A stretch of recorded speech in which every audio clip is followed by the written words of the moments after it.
অবসান হলো সব জল্পনা কল্পনার। দেশের 23তম রাষ্ট্রপতি পদে দলীয় প্রার্থী চূড়ান্ত করেছে ক্ষমতাসীন বিএনপি।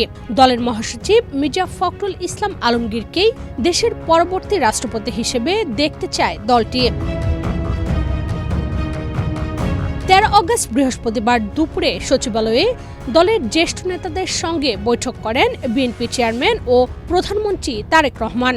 ওই বৈঠকেই রাষ্ট্রপতি পদে মির্জা ফখরুলের প্রার্থিতা চূড়ান্ত করা হয়।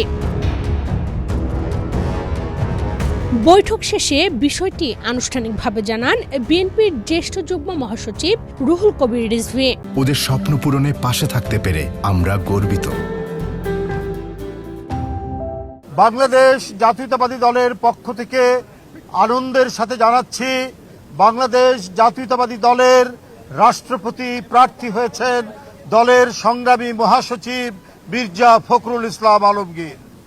বন্ধুরা, আবার কিছুক্ষণ আগে দলের সম্মানিত চেয়ারম্যান এবং গণপ্রজাতন্ত্রী বাংলাদেশ সরকারের প্রধানমন্ত্রীর সাথে বৈঠকে এই সিদ্ধান্ত গৃহীত হয়েছে। এরই মধ্যে মির্জা ফখরুল ইসলাম আলমগীরের পক্ষে নির্বাচন কমিশনে রাষ্ট্রপতি নির্বাচনের মনোনয়নপত্র জমা দেওয়া হয়েছে। রাষ্ট্রপতি পদে প্রার্থী হওয়ার কারণে বিএনপির মহাসচিবের পদ থেকে পদত্যাগ করেছেন তিনি।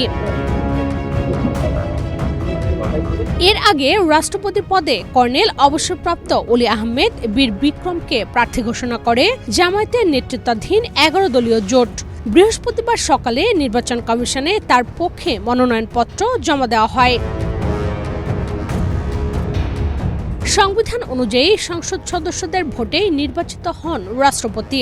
বর্তমান সংসদে বিএনপির রয়েছে 2/3 বেশি সংখ্যাগরিষ্ঠতা। অন্যদিকে জামায়াত সহ বিরোধী দলগুলোর সদস্য সংখ্যা সংরক্ষিত নারী সদস্য সহ 90।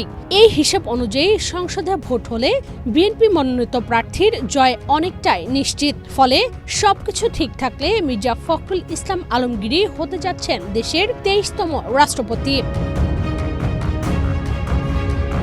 দীর্ঘ রাজনৈতিক পথ পেরিয়ে 2011 সালে বিএনপির ভারপ্রাপ্ত মহাসচিবের দায়িত্ব নেন মির্জা ফখরুল। এরপর 2016 সালে দলের জাতীয় কাউন্সিলে আনুষ্ঠানিকভাবে মহাসচিব নির্বাচিত হন। খালেদা জিয়ার কারাবন্দিত্ব এবং তারেক রহমানের লন্ডনে অবস্থানের সময় বিএনপির গুরুত্বপূর্ণ নেতৃত্বে ছিলেন মির্জা ফখরুল। আওয়ামী লীগ সরকারের সময়ে বিভিন্ন সময় 6 বার কারাগারেও যেতে হয়েছে তাকে। নানামুখী চাপ ও প্রতিকূলতার মধ্যেও বিএনপির নেতৃত্বে গুরুত্বপূর্ণ ভূমিকা রেখেছেন তিনি। ত্রয়োদশ জাতীয় সংসদ নির্বাচনে ঠাকুরগাঁ 1 আসন থেকে সংসদ সদস্য নির্বাচিত হন মির্জা ফখরুল ইসলাম আলমগীর। পরে প্রধানমন্ত্রী তারেক রহমানের সরকারে স্থানীয় সরকার, পল্লী উন্নয়ন ও সমবায় মন্ত্রীর দায়িত্ব পান তিনি। রাষ্ট্রপতি পদে মনোনয়ন পাওয়ার পর মহাসচিব সহ দলীয় সব পদ এবং মন্ত্রিত্ব থেকে পদত্যাগ করেছেন মির্জা ফখরুল।